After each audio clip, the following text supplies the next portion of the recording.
Amém, irmãos? Graça e paz a todos. É sempre uma alegria estarmos juntos para cultuarmos ao Senhor. E o tema da mensagem tem muito a ver com esse último louvor que louvamos ao Senhor, de uma esperança verdadeira que temos daquilo que o Senhor Ele prometeu para a sua igreja. E isso tem que estar vivo todos os dias no nosso coração, na nossa alma, na nossa mente.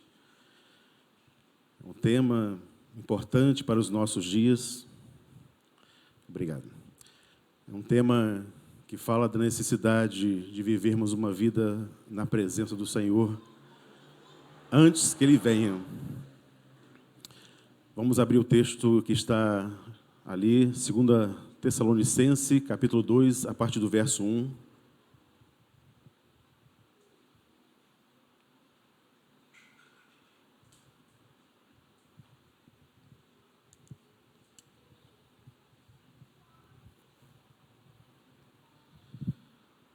Meus amados,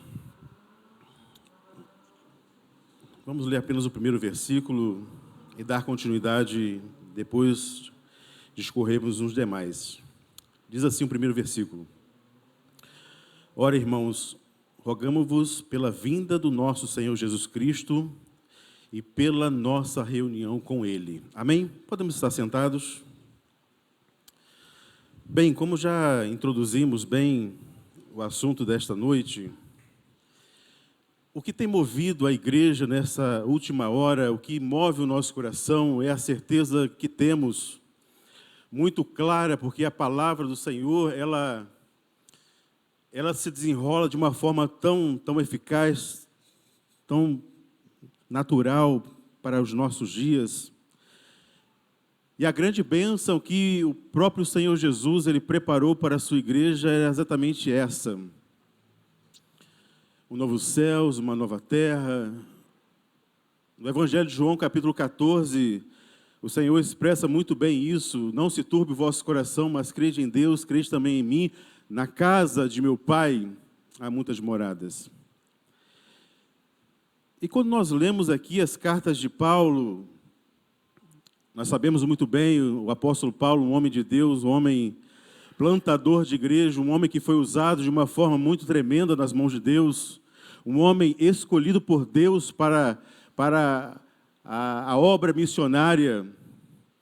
E a palavra mostra que Paulo, passando ali por Tessalônica, ele planta uma igreja naquele lugar, e depois de viver um clima de perseguição, de dificuldades, ele sai daquela cidade e deixa ali Timóteo e Silvano.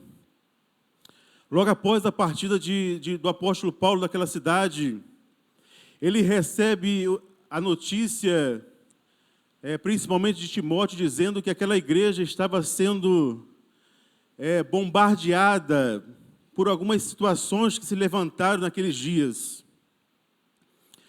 Paulo tinha falado exatamente algo relacionado à eternidade, à vinda de Cristo.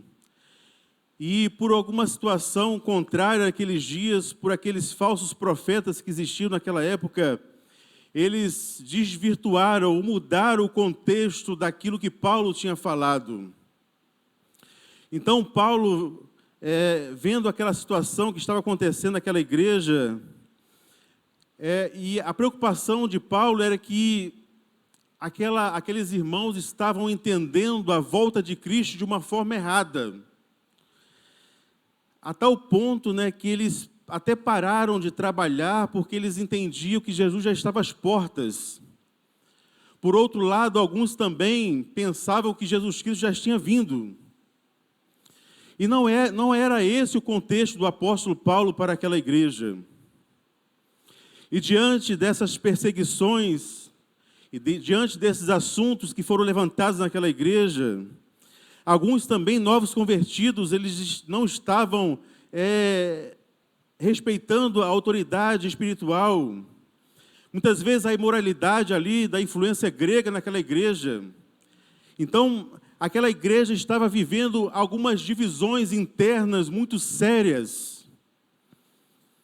E é por isso que o apóstolo Paulo, ele escreve a primeira carta a Tessalonicense, a segunda carta aos Tessalonicenses, para exatamente corrigir esses erros que foram colocados ali de uma forma errada.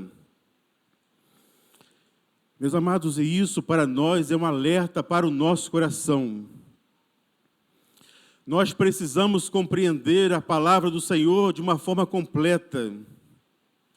Nós precisamos saber a fonte da onde estamos traindo ou ouvindo a palavra do Senhor. Aquela igreja, ela foi tirada, ela foi, de alguma forma, induzida ao erro por consequências de entendimentos errados.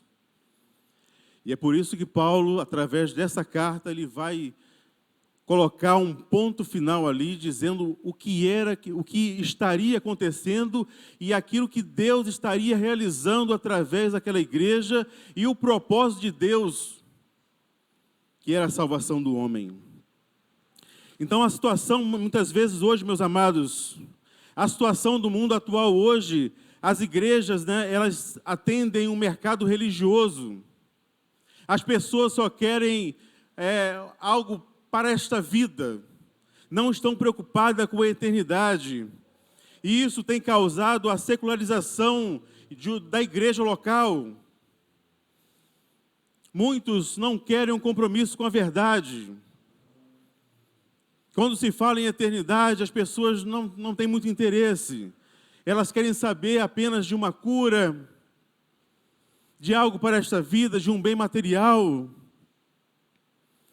Mas o que é mais importante para nós, e o que a palavra nos corrige através dela, é que nós temos sim, Deus se revelou através do seu Filho Jesus, para que todo aquele que nele crê não pereça, mas tenha vida eterna. A salvação é um bem que Deus deu a nós, não por méritos, não por merecimento, mas pela sua glória, pela sua graça.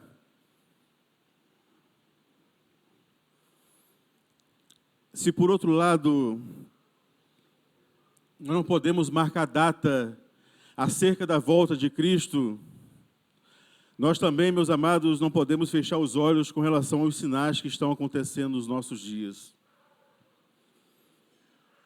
O que Paulo queria alertar aquela igreja era exatamente isso. Vocês estão entendendo errado acerca da volta de Cristo. Há sinais, há situações que vão acontecer sim, mas conforme a vontade e o projeto de Deus. Ninguém tem um cronômetro ou data acerca da volta de Cristo, mas Deus, na sua soberania eterna, Ele conhece e sabe de todas as coisas. E já nessa introdução, Ele faz um apelo àquela igreja, logo no primeiro versículo: rogo, irmãos, pela vinda do nosso Senhor Jesus Cristo e pela nossa reunião com Ele. Então o apelo do apóstolo Paulo ali era que aquela igreja entendesse perfeitamente. O fundamento daquela igreja era a vinda de Cristo e a nossa reunião com Ele. Então, isso mostra claramente como Deus está preocupado com a sua igreja. Como Deus ele está atento às necessidades da sua igreja. Então o apelo para aquela igreja era esse: rogo, irmãos, pela vinda de Cristo e pela nossa reunião com Ele. É como se Paulo estivesse aqui dizendo: olha, irmãos, é um apelo amoroso. O bem que nós temos, a promessa que nós temos é a eternidade, é a vida eterna com Cristo Jesus. E um dia nós o encontraremos, louvado seja o nome do Senhor. Então ele começa dizendo isso. No verso 2, ele diz assim: que não vos movais facilmente do vosso entendimento, nem vos perturbeis. Os irmãos estão entendendo a gravidade que aquela igreja estava vivendo? O apóstolo Paulo, vendo aquela necessidade, ele diz assim: não vos movais facilmente o vosso entendimento, nem vos perturbeis. A expressão, meus amados, vos movais, significa um abandono. Aqueles irmãos estavam abandonando a verdadeira fé em Cristo Jesus, sendo muitas vezes conduzidos por ventos de doutrina errados. Não vos movais facilmente. Não fique perturbado. Não fique inquieto. Não fique com medo. O apóstolo, ele viu ali a fragilidade emocional daquela igreja, que aquela igreja estava vivendo. Era o perigo da instabilidade espiritual. Nós não podemos, meus amados, ter instabilidade espiritual na nossa vida.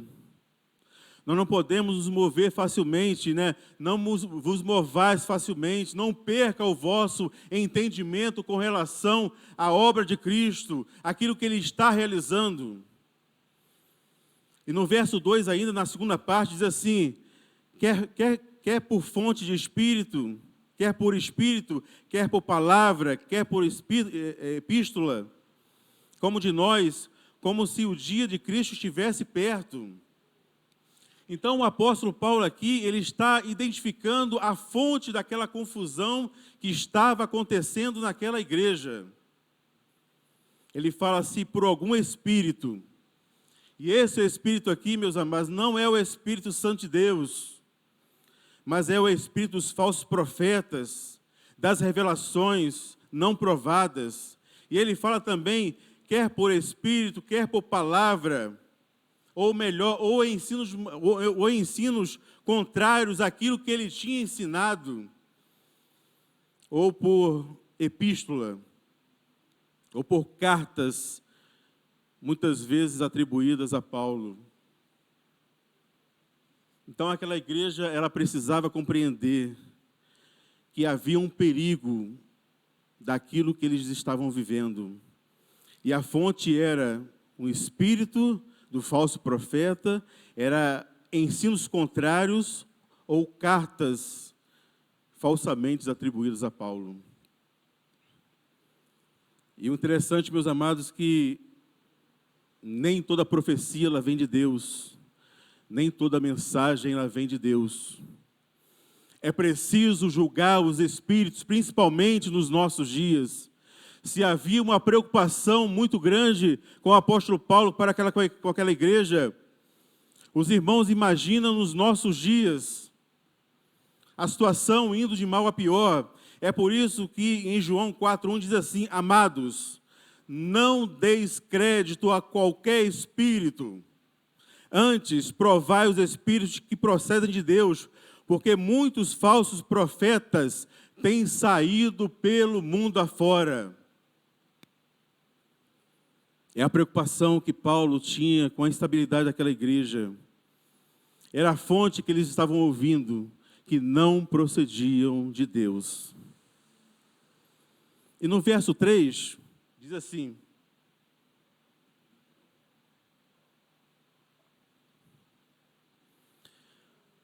não deixe que ninguém os engane de modo algum. Antes daquele dia virá a apostasia.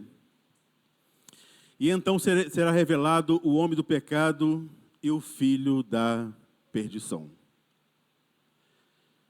Interessante aqui que Paulo ele está alertando a igreja, Paulo está vacinando aquela igreja, Paulo está dizendo, a fonte que vocês estão ouvindo não é a fonte verdadeira, e ele fala agora, não vos deixe que ninguém vos engane. Porque antes daquele dia virá a apostasia. E o filho, e o homem do pecado, e o filho da perdição.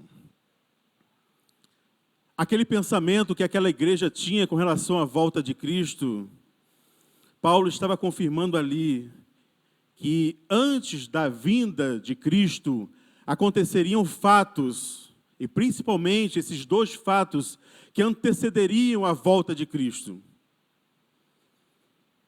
E muitas vezes, meus amados, o homem ele entra numa paranoia espiritual. Aconteceu, um tsunami, Jesus está voltando. Aconteceu um terremoto, Jesus está voltando. Aconteceu um fato, olha, é agora, hein? Agora vai vir. Meus amados, vamos prestar atenção bem nesse texto. Não vos deixe enganar de forma alguma. Antes da vinda dele, 2 fatos acontecerão de uma forma muito intensa, que é a apostasia e é o filho da perdição. Mas, pastor, nós estamos vivendo os sinais que Apocalipse diz, sim. As 7 taças, as 7 trombetas, os 7 selos, eles estão muito evidentes.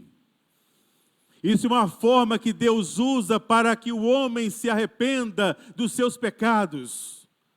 Mas uma das evidências maiores da volta de Cristo é exatamente aquilo que Paulo está dizendo àquela igreja.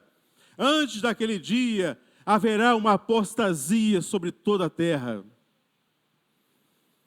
Depois se levantará o anticristo e o filho da perdição.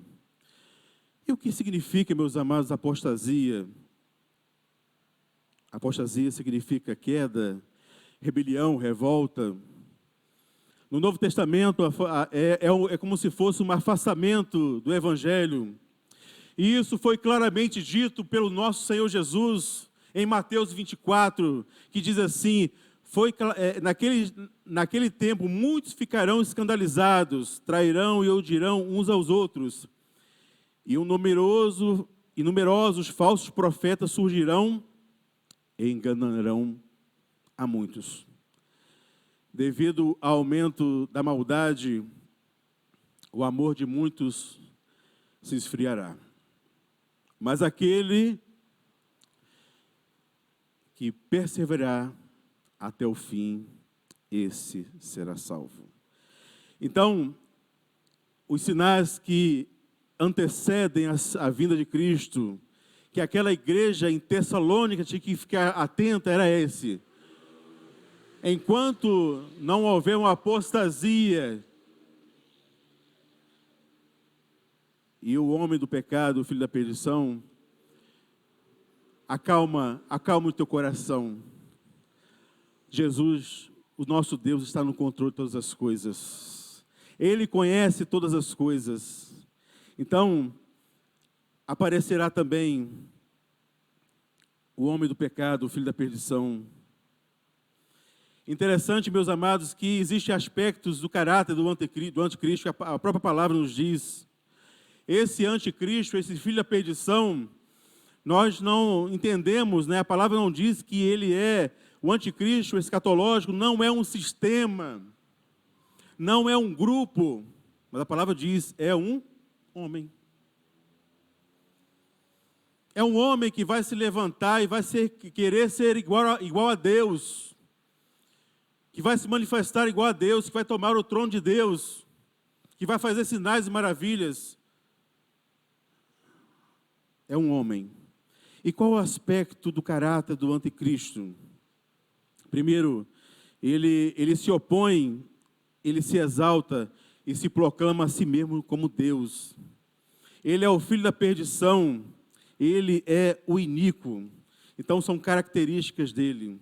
No verso 4, nós vamos entender a posição e a adoração definidas por esse falso profeta, por esse anticristo.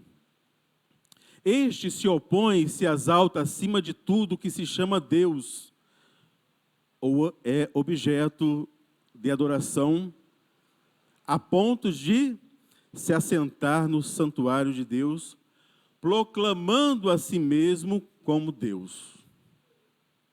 Então, a posição do anticristo, do filho da perdição, ele está muito evidente na palavra do Senhor. Então, quando a palavra diz que ele se opõe, indica uma posição constante, habitual. Ele se opõe, mas também ele vai perseguir implacavelmente a igreja nesses dias. Ele se assentará no trono de Deus e vai querer ser adorado como Deus. Então, quando nós lemos o livro de Apocalipse, nós ficamos assim, o tema central de Apocalipse é a adoração da igreja ao Cordeiro de Deus. E Ele quer para si esta adoração. Então, nós vemos claramente quem é esse anticristo, esse filho da perdição, esse homem que vai se levantar antes, da igreja da volta de Cristo. No verso 5, Paulo continua dizendo: não se lembram de que quando eu estava com vocês, costumava lhe falar essas coisas? Era como Paulo dizendo assim, igreja, lembra, o que eu falei com vocês sobre o retorno de Cristo? Não é da forma que vocês estão ouvindo, é da forma que eu falei. Então, Paulo, meus amados, aqui, ele não está ensinando algo novo àquela igreja. Ele está relembrando àquela igreja as promessas verdadeiras de Deus. Aquilo que era verdadeiro, que vinha da parte do Pai. E a igreja, naquele momento, ela estava negligenciando a instrução do Espírito Santo, dando ouvidos a outros falsos profetas que se levantaram naqueles dias. Meus amados, hoje há um perigo eminente na nossa vida, nos nossos dias. Nós não podemos dar ouvidos a espíritos enganadores. Homens que se levantam dizendo que são profetas, são isso, que são aquilo. E nós sabemos muito bem que o cano foi fechado, que não existe mais profeta. A profecia maior é a palavra do Senhor, que traz instrução, que nos guia à verdade, que liberta o homem do pecado. Essa sim é a verdadeira profecia de Deus para a nossa vida.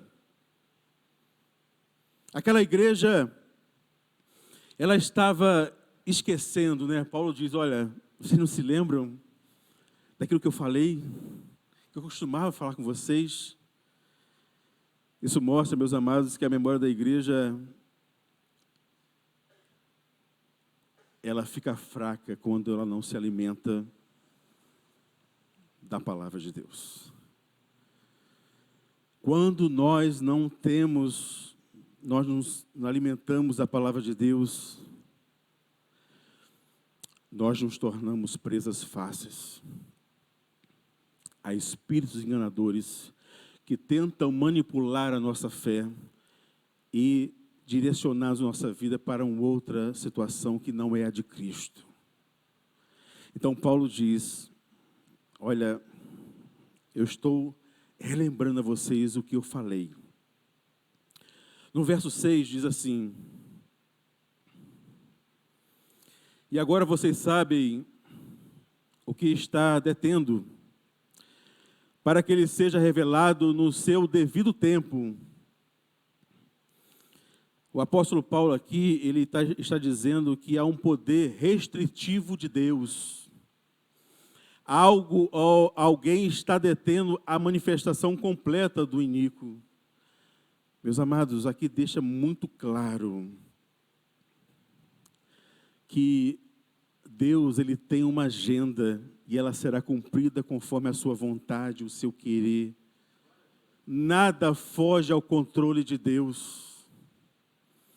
Então Paulo não nomeia diretamente o que detém, mas diz que a igreja sabia. Vocês sabem quem está detendo. E nós sabemos, meus amados, o que está detendo. Nosso Deus, ele é conhecedor de todas as coisas, ele sabe todas as coisas. A ideia central aqui, meus amados, é que Deus está no controle da agenda escatológica do mundo. Ainda que o homem tente, de alguma forma, agendar a volta de Cristo, ele vai errar. Porque Deus tem um controle de todas as coisas, nada foge ao seu controle, bendito seja o nome do Senhor. No verso 7... diz assim, a verdade é que o mistério da iniquidade já está em ação, restando apenas que seja afastado aquele que agora o detém. Então, o mistério da iniquidade, né, ele já está em ação. Nós vemos claramente aqui que Paulo está dizendo que o ministério da iniquidade já estava em ação naqueles dias. Você imagina nos nossos dias, aonde o evangelho tem sido secularizado, aonde muitos têm se enganado, aonde fontes desconhecidas têm, com rótulo de evangélico, de igreja, estão destruindo, estão trazendo ensinos contrários àquilo que a Bíblia nos ensina.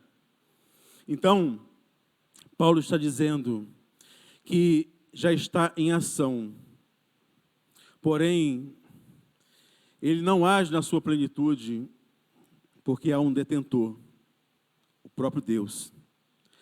Mas quando esse detentor for removido, o mal se manifestará de uma forma muito intensa.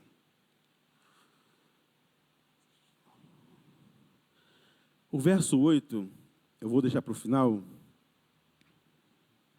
Vamos passar para o verso 9.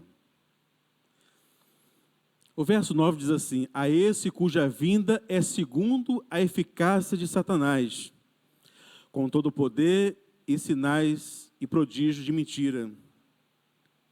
É com todo o engano da injustiça para os que perecem, porque não recebem o amor da verdade para se salvarem.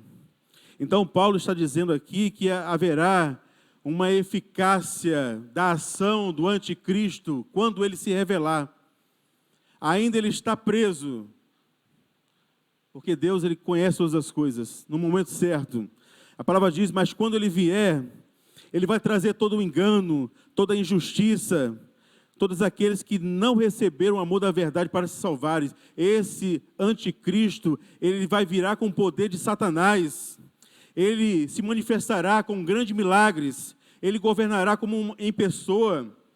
O anticristo, meus amados, que vai se revelar, que é o filho da perdição, ele vai se encarnar como Satanás. E a palavra diz que haverá sinais e prodígios de mentira. E hoje, nós vivemos numa sociedade que ela está insaciável por curas.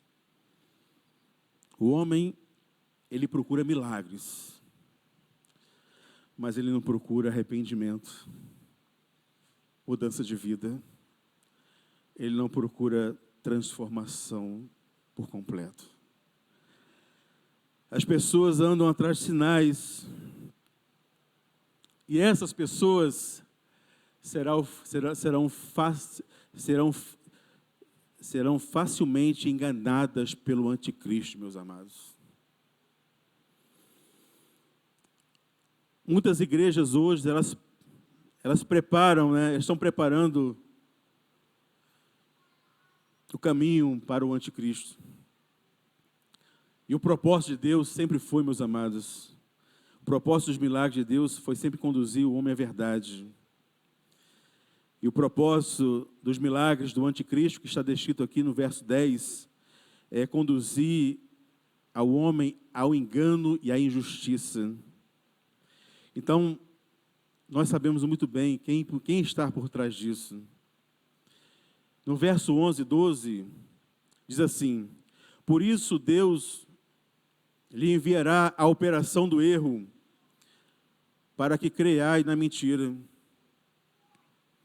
para que sejam julgados todos que não creem na verdade, antes tiveram prazer na iniquidade.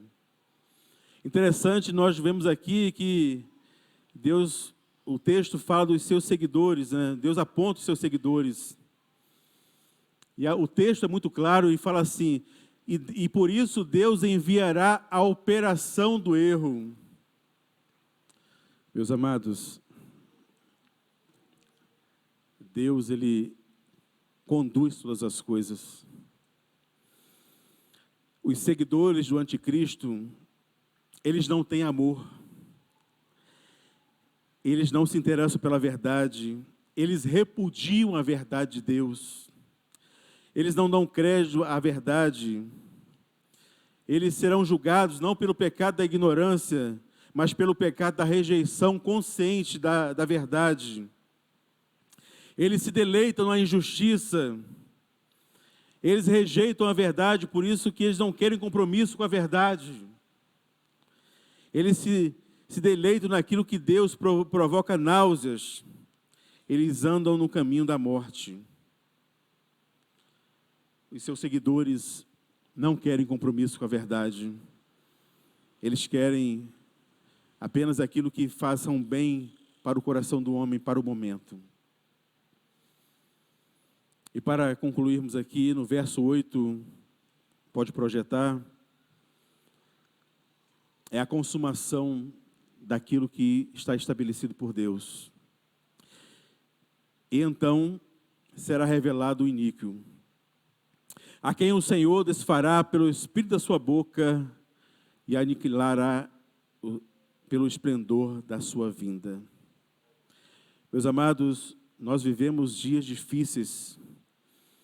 Paulo, preocupado com a igreja em Tessalônica, escreve esta carta dizendo que a forma que eles estavam crendo na volta de Cristo estava errada, que antes da volta de Cristo, fatos iriam acontecer, principalmente esses dois fatos aqui que a palavra nos diz.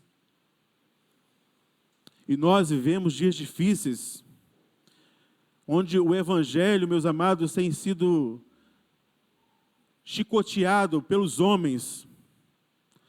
Mas Deus, Ele conhece todas as coisas. Deus, Ele envia o espírito do erro para que o homem, a palavra diz, e por isso Deus enviará por a operação do erro para que eles creiam na mentira. Homens que não têm compromisso com a verdade, que não estão preocupados com a alma do homem. E a palavra diz aqui que o anticristo, ele será derrotado. Quando Cristo vier na sua glória, a palavra diz que ele matará com o sopro da sua boca. Jesus, ele vai tirar o domínio do anticristo para o destruir até o fim. O anticristo será atormentado pelos séculos dos séculos. A igreja selada, como diz Apocalipse 9:4, aquelas que são seladas, né, que passaram pela grande tribulação, elas não vão adorar o anticristo. Não vão se prostrar para o anticristo. Elas preferem morrer do que viver na apostasia. E é por isso que a palavra diz que quando Deus preparar todas as coisas, Ele virá. Ele virá buscar a sua igreja para levar para uma eternidade. Então, ninguém pode se opor a Deus. O anticristo vai fazer proezas, mas haverá um momento que Deus vai falar assim, basta, chega. Então, será lançado no fogo e atormentado pelos séculos dos séculos. E a igreja, onde estará? A igreja, conforme diz Apocalipse 13:8, cujo nome estão no livro da vida, que não adoraram o anticristo, nem serão condenados com ele, mas reinarão com Cristo para todo sempre. Então, meus amados, a igreja, ela vai passar pelas dificuldades, ela vai passar pelas tribulações dessa vida, mas nós não vamos se dobrar ao anticristo. Nós adoramos ao Rei dos Reis, ao Senhor eterno, ao Deus Todo-Poderoso. E a palavra que fica para o nosso coração, meus amados, é que Deus, Ele tem um controle de todas as coisas. Então Deus, Ele está preparando todas as coisas para o momento certo, para a hora certa. Então não deixe que o seu coração se agite. Como o apóstolo Paulo disse àquela igreja, não vos perturbe, não vos inquiete, descanse, na soberania de Deus. Sirva a Deus de todo o seu coração, de toda a sua alma, de todo o seu entendimento.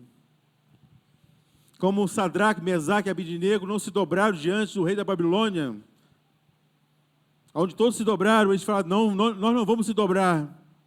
Houve um grande livramento. E nós sabemos muito bem que a igreja ela passará pelas adversidades desta vida. Mas nós não se dobraremos ao rei desta vida. Nós não nos dobraremos à apostasia, que é um desvio da fé. Muitos têm rejeitado a verdade. Mas nós, como igreja, estamos sendo orientados nesta noite. Precisamos estar com a nossa vida no altar de Deus. Nós não sabemos o dia e a hora, mas Ele virá buscar a sua igreja. E como está o teu coração? Ah, pastor, meu coração está inquieto. Meus amados, quando você descobre a soberania de Deus, nada mais te aflige. Porque você sabe que ainda que você passe pela morte, o nosso bem maior é a eternidade com Ele. E mesmo que nós passemos pelo vale da aflição, ninguém sabe. Pode ser que seja antes ou depois. Ninguém sabe o momento certo da volta de Cristo. Mas quando você sabe que Deus é soberano, que Ele vai te sustentar, que Ele vai te conduzir, nós respiramos e dizemos, Senhor, eu estou em Tuas mãos. Glória a Deus,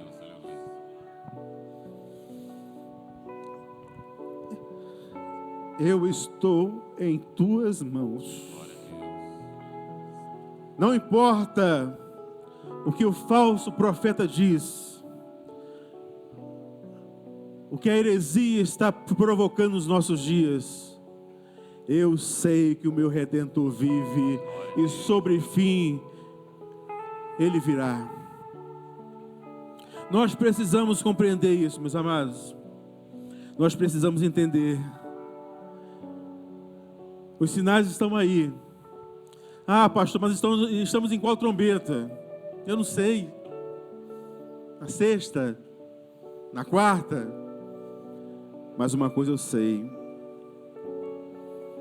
Os sinais da ira de Deus, elas vêm com misericórdia. Então, quando nós vemos um sinal acontecendo nos nossos dias, nós nos alertamos. Deus está falando, Deus está agindo, mas há misericórdia nele. E o desejo é que o homem se arrependa dos seus pecados. É que nós nos voltemos para a palavra do Senhor. É que o nosso coração se incline a Deus. É que realmente eu coloque a minha vida no altar do Senhor de uma forma plena, não com reservas, mas que você tenha um compromisso com a verdade. Porque os adoradores do anticristo, eles vão se levantar. Mas nós, que temos o selo, temos a marca da promessa, não é a marca na carne, nem a marca na placa da igreja, mas é uma marca, como o apóstolo Paulo diz em Gálatas, trago em meu corpo as marcas de Cristo. Que esta marca, ela penetre no teu coração nesta noite, e que você descanse no Senhor. Vivamos um evangelho genuíno, não de pensamentos absurdos, mas que você possa descansar no Senhor. Ele é a tua salvação, Ele é o teu Deus. Bendito seja o nome do Senhor. Vamos louvar o Senhor, vamos ficar de pé. Glória a Jesus.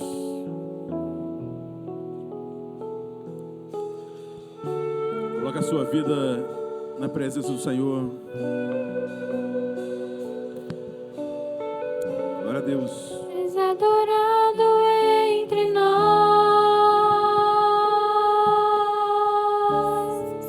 tão desejado aqui, mas nada se comparará com a glória que há de vir.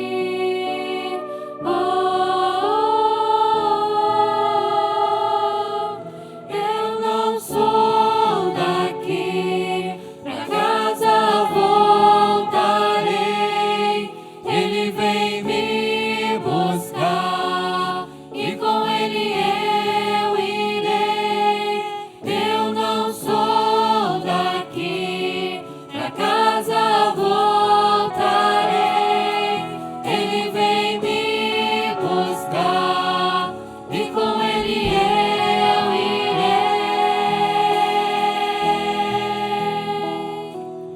Yeshua, o Messias aguardado, ele vem me buscar. Yeshua, o Messias aguardado, ele vem me buscar. Glória a Deus. Glória a Deus, aleluia. Adore ao Senhor. A Ele toda a honra, toda a glória, todo louvor. Ele é o nosso Deus. Ele que conduz a sua igreja. És adorado entre nós, tão desejado aqui, mas nada se comparará com a glória que há de vir.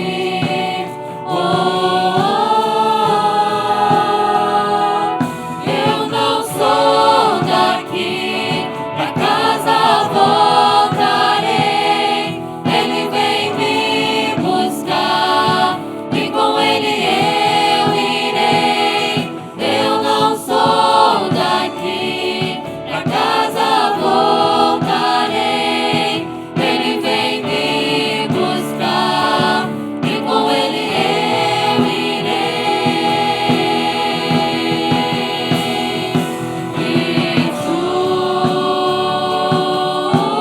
Yeshua, o Messias aguardado, ele vem me buscar.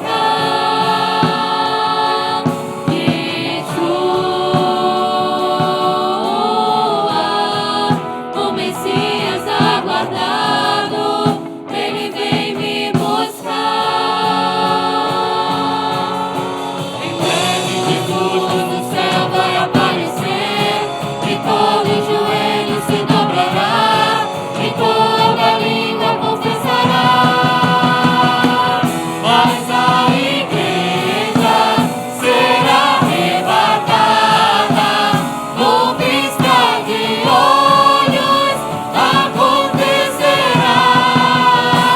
Mas a igreja será arrebatada, num piscar de olhos acontecerá.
dias aguardado, Ele vem me buscar. Glória a Deus. Louvado seja o nome do Senhor. Graças a Deus. E a pergunta que deve estar no coração dos irmãos é essa, né? Mas, pastor, será antes, no meio ou depois? Meus amados, não sabemos. O importante é que você vá até o fim. O pastor Miguel sempre fala daquela corrida, né? Que nós devemos se preparar para o final. Se o Senhor nos leva antes, glória a Deus também. Mas se passarmos pela tribulação, nós vamos ver com muita intensidade aquilo que nós pregamos aqui acontecer. E se você não estiver preparado, você não suportará. Você não vai aguentar. E é por isso que o Senhor fala: se aqueles dias não fosse abreviado, até os escolhidos se perderiam. Muito sério, meus amados. Eternidade é para aqueles que se entregam por inteiro no Senhor. Se prepare para o final. Ah, pastor, mas eu creio na pré. Sem problema algum. Eu creio que passaremos. Os textos são muito claros.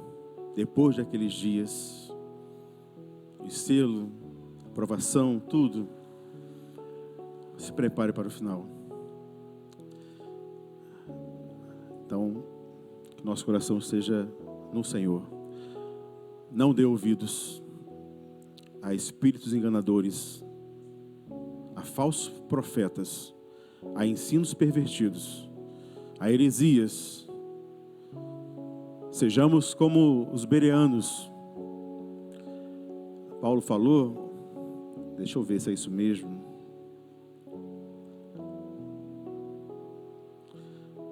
Estejamos no Senhor. Feche seus olhos. Te louvamos, Senhor.